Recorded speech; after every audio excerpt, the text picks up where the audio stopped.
I should say that my research certainly is building upon Richard's research, and I certainly look to him as the master, as the apprentice looks up. So hopefully I can add to his research and build a little bit more upon this great event that he's discussed already. I'll be doing a presentation rather than reading a book or reading a paper, so you'll have to forgive me for the imprecise nature of it. But I'd like to begin, and the title, let me tell you a little bit about the title. The title might in itself be better titled Learning to Translate. And we'll see as you move on why this is the case. But I think as I've thought about this episode, I've realized that there's a lot more to it, especially when you talk about Joseph's attempts to translate the plates and his ability to bring forth the plates and what he's thinking. I'm trying to get at the root of what is Joseph thinking in the early first 4 or 5 months when he has the plates. And I want to uncover exactly how he's going to translate. So there are kind of 4 points that I want to make today. The first one is that Joseph Smith received spectacles with the plates, but he did not use them to translate until February 1828. And so it's that time period, those months from September until February, that I'm really interested in. And the fact that he didn't translate, even though he had the plates during that period. The second point I want to make is that Joseph attempted to obtain a secular translation of the plates. I want to push the point that Richard was making before about making these copies of the characters and what he's doing with them. Is he trying to get people to actually translate for him? And then I want to talk about the fact that how or understand better how he learned to translate. It doesn't seem to be readily apparent up front how he was going to translate. And then finally, I want to confront the issue on the translation. The Joseph Smith's 1832 history and his 1838 history, they actually seem to be conflicting. They say two different things. And interestingly, the first part, when he talks about this episode, it's all in his hand, versus Mulholland, who would scribe for Joseph in the 1838. Now, why are these different? And I want to come to a conclusion and that will help us understand how he began translating. So, first of all, I have to develop the story by understanding how he was using the spectacles. And so when he uncovered the plates, as he goes up on the hill and he retrieves the plates, he also has the breastplate in the stone box, and he also has the spectacles. So he takes these 3 items from the hill, and he has these spectacles. So the question is how is Joseph, knowing that later he ends up using the spectacles to translate, how does he use them originally within that period before he begins translating? And so to understand that, let me step back just a little bit. And in the Book of Mormon that he ends up translating, we realize that there are several miraculous instruments, similar to what you have in the spectacles. The first instrument is the liahona, and I put up here because it seems to be functioning similar to those spectacles, is to look upon the ball and behold the things which are written on that ball. And so you have this miraculous instrument that's revealing God's word to the prophets in the Book of Mormon. It also has these 2 spindles, one pointing in the direction they need to go to get through the wilderness, and one pointing in the direction to find food. So you have this instrument that is very revelatory. So here's one instrument in the Book of Mormon. Another instrument in the Book of Mormon is King Mosiah II's translators. So he has this instrument that he also ends up, Alma says he has this instrument and he can help translate the 24 gold plates that the Jaredites have. So there's another instrument. But then also one that I want to focus on are the spectacles that the brother of Jared gets from the Lord. The Lord prepared these spectacles for him. Now they have a deep American history, but their history originally starts outside of Babel. When the Tower of Babel fell, the brother of Jared goes up and he takes these 16 stones and he comes down. And what he came down with also, along with the 16 stones, are a pair of spectacles. A pair of spectacles that he describes in the same way Moroni described them. two seer stones bound together with a metal rim, so they look like spectacles. And so now you have these spectacles that emerge in the brother of Jared's time, and then you see them again as they get passed down. The brother of Jared is told, keep these spectacles with you with the record. So he's supposed to pass the record along with the spectacles. Those same spectacles, King Limhi ends up having them, and King Limhi eventually gives them. Alma says, well, I know Mosiah can translate them, and the 24 gold plates are translated with those spectacles. Alma then passes them to his son Helaman with all the other Nephite records, so he has the spectacles and the records again. He then passes them, and there's more hands that this is exchanging. These are just the times where the text of the Book of Mormon is very apparent that they're being passed. And so then you have Mormon who has them, who then passes them to Moroni. Moroni constructs a box. He places them within the box. That box is covered up by a large rock that Joseph Smith later uncovers and pulls the rock off the top of it. And in 1827, Joseph Smith receives those Jaredite spectacles, the spectacles from the brother of Jared that were intended to help translate the Nephite records. And so we have Joseph Smith retrieving those. So with that in mind, did Joseph know how to use the spectacles to translate when he received them in September 1827? And the answer is he didn't. At least he didn't show that he did. There is no record that he begins translating at that early date. And so what he did use the spectacles for, Lucy Mack Smith is a perfect source for this. She's a source where she had been there in that fall. Very few people had been entrusted with the knowledge that Joseph had in the fall of 1827, but she had, and she begins writing about it. Now, one thing she says, Joseph, before he went to get the plates, he went to Lucy and he said, Lucy, I need you to get me a box. And Lucy can't provide that box, the lock box, to put the plates in after he retrieves them. But Joseph comes back and he says to his mother, don't worry, I have a key. Very much referencing to this concept of locking the box and having the key to keep it safe. Well, actually, what he means is he has a key to keep the plates safe. And what he does is he uses these spectacles, and in vision through the spectacles, he sees where the plates are. And so she goes on to say, Joseph kept the Urim and Thummim constantly about his person. The Urim and Thummim I'm using interchangeably with, the Urim and Thummim is, by 1833, we see they've biblicized many of the words that they're using. After Joseph Smith has finished doing the translation of the Bible, many of the words change. Urim and Thummim in particular, changing for the Nephite spectacles or the Nephite interpreters. And so she says, the Urim and Thummim constantly about his person. He could by this means ascertain at any moment if the plates were in danger. Having just looked in them, he had gone to Macedon to go earn money to pay for a new box to put the plates in. Having just looked in them before Emma got there, he perceived her coming. So he saw her in vision coming to Macedon. He told her that the record was perfectly safe for the present.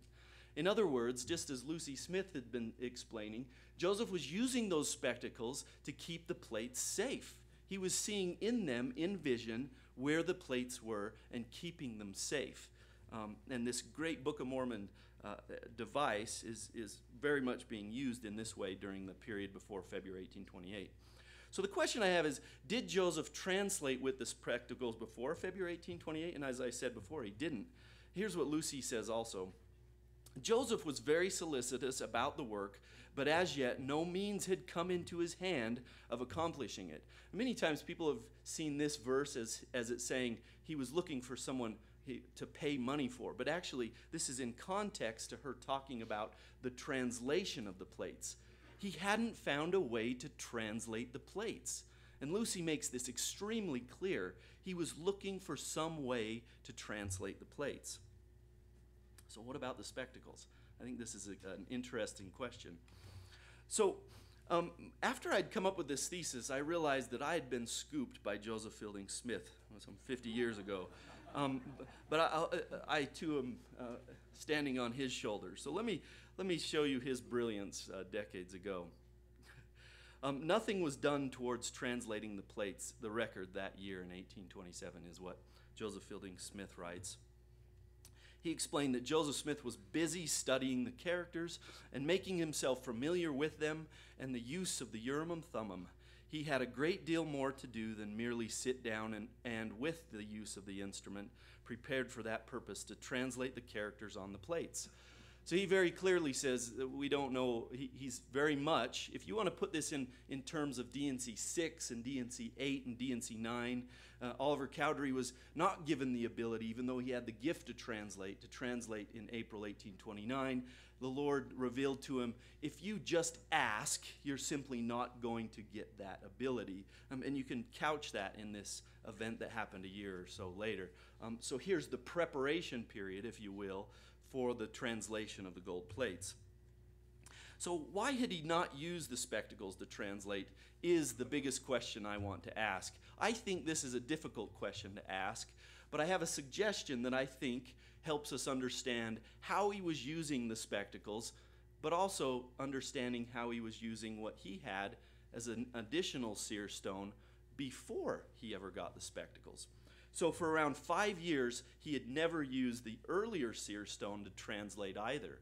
He had never been taught to use the seer stones to translate. So it too, the seer stone that he had received before the Urim and Thummim, or the spectacles, is prophesied in the Book of Mormon. It says in Alma, this is when Alma's handing the plates and the records and the spectacles over to his son Helaman. It says, the Lord said, so this is a revelation from the Lord and a prophecy from the Lord, I will prepare unto my servant Gazelem a stone, singular, which shall shine forth in darkness unto light, to bring forth the Nephite records. So with that in mind, Wilford Woodruff also knew somewhat, and maybe this is a retrospective perspective on it, but he said the seer stone known as Gazelem, which was shown to of the Lord to the prophet Joseph to be some 30 feet under the ground, and which he obtained by digging under the pretense of excavating a well. And so here's this seer stone that Wilford Woodruff is calling Gazelem. Okay, so I need to move forward quickly. Okay, so Woodruff stated when he was dedicating the Mackay temple that he consecrated upon the altars of the seer's stone that Joseph Smith found by revelation some 30 feet under the earth. And so he's saying he dedicated that stone and had it on the altar in the Mackay temple. And so to further develop what this stone is, Phelps stated in the services for Joseph Smith after he passed away, he stated Joseph Smith, who was Gazelem, so he's calling Joseph Gazelem, in the spirit world, was and is and will be in the progress of eternity the Prince of Light. Now, when you compare that concept, the stone which is Gazelem, and then you understand that Joseph's name is Gazelem, D&C 130 helps us understand this more precisely. It states, a white stone is given to each of those who come into the celestial kingdom, whereon a new name is written, which no man knoweth save he that receiveth it. The new name is the key word. And so here we have this once again, a Book of Mormon instrument used, prepared by the Lord for Joseph to use for translation. So if you reread the prophecy in the Book of Mormon, it says, I will prepare unto my servant, Joseph Smith, a stone, which shall shine forth in darkness unto light. And so he used the seer stone in similar ways. I'm going to jump forward. Many of you have heard how he used this seer stone before. But just like the spectacles, he would see things in vision, such as when he saw his seer stone, Gazelem, or possibly Gazelem, in Sally Chase's stone. When he looked into the stone, he saw the place that it was buried. In Josiah Stoll's example, before he'd ever seen Josiah Stoll's house and outhouse, he described them because he saw them in a seer stone. Similar visionary pattern, but no text. All the way up through the fall of 1827, no text on the stones. He had not realized how to use the seer stones that had been prepared from the days of the in the Book of Mormon and prophesied. So what Joseph did is he attempted to find a secular translation. And so in the secular translation, let me go over this just a little bit. There are two sources for the fall of 1827, because there were only a few individuals that were in the presence of Joseph. To find, instead of seeing a retrospective opinion, you can see in Lucy Mack Smith and Joseph Knight Sr., who were there when it happened, what Joseph originally intended to do, because eventually he translated the plates with the Book of Mormon instruments. So Joseph Knight Sr. says when he first got back from retrieving the plates, he said in excitement, "Now they are written in characters," speaking of the plates, "I want them translated." Notice he says, "I want them translated." He didn't say, "I need to translate them." "I want them translated." So Joseph Knight Sr. further makes his point by saying, he now began to be anxious to get them translated. So with his wife, he says, he drew off characters exactly like the ancient and later sent Martin Harris to see if he could get them translated. So adding this now back into Richard's research and the individuals, we have to do one more thing before we turn to the scholars, is he actually made more than one sample. Often we've looked at the characters documents as this single document that Joseph Smith made and took to scholars in the East. In fact, that can't be the case. Let me demonstrate. There are three scribes that worked with Joseph Smith: Emma Smith, Reuben Hale, and Martin Harris. All three claim to be a scribe for the characters. If there is a single document, then they all worked on one document. But there wasn't. There wouldn't be a need for just three people for one document. There are actually multiple documents. There are numerous documents.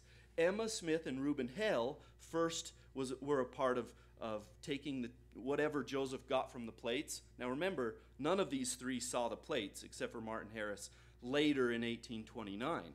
None had seen the plates, so none of them could improve what Joseph was copying from the plates. There may have, and this is just a speculation, it could even possibly have been that Joseph was making rubbings on each of the plates and handing them over to his scribe to make copies. Now, what helps us understand this even better is Emma explains, "It soon became necessary to take some measure to accomplish the translation of the record into English. But he was instructed to take off a facsimile of the alphabet, composing the characters alphabetically, and send them to all the learned men that he could find and ask them to translate the same." This is an attempt, and whether that happened exactly, Joseph attempted to draw off the characters, and then with the characters on the plates, identify the individually different characters from the plates. And so you would line them up in a row, each individual character, and you would need a scribe to identify which characters are different, possibly even three scribes. And so now you have a concept of a record that may look just like Mark Hoffman's attempt to forge the Anthon transcript with these individual rows or columns of characters. And he has this very complex document and attempting to get it translated. So who could translate the plates? So I want to change up why Joseph went and suggest a completely different reason why Joseph went to the scholars. Joseph had no idea that the gold plates were in Reformed Egyptian.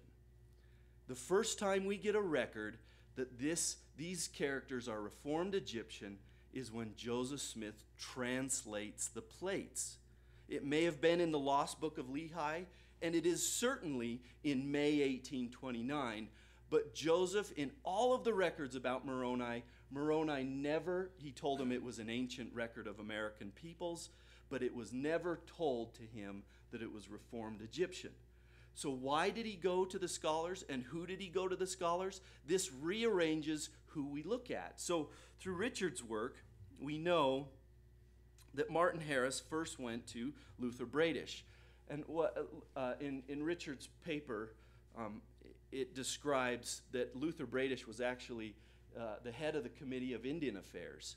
So if you have, for example, a document of plates that are known to be an American, Native American document, you're finding a scholar who can translate an unknown language from a Native American record. So Bradish, who had this connection that's already been made, and in that connection, there is a Native American element. And so, like Richard has argued, Luther Bradish guided Joseph where to go next. Now, arguably, where he went next is hard, but Anthon himself, in his records, always states that he was not the first person. He was an afterthought. He was told to go to Anthon after Mitchell had told him to go there. And once again, Mitchell is this guy, or Anthon is this individual scholar who does Greek and Latin. Greek and Latin are not going to be that helpful for a Native American document. And so he sends him, and Joseph Knight Sr. explains that he first went to Philadelphia. Perhaps this is true. He's the only one that says it. But in Philadelphia, you have the American Philosophical Society, who is doing tons, perhaps the most studies in Native American studies and these ancient digs. Caleb Atwater and Samuel Raffenskew, as Richard has mentioned in his previous paper, he may have gone there first.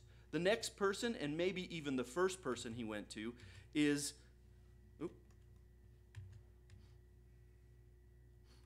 You want to see him travel, I'm sure.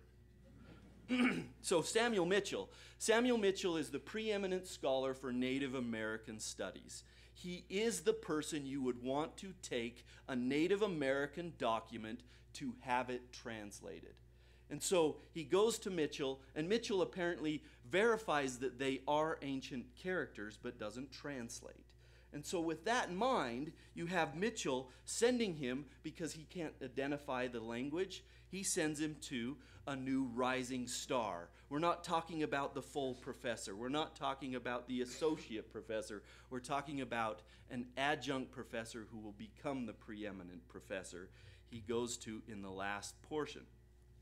So I would suggest that the visit to Anthon was in fact the fulfillment of the passage of Isaiah that he learned once he translated the Book of Mormon, that he would fulfill a prophecy of Isaiah, and Anthon became the center of the story. He was not the center of the story in the beginning.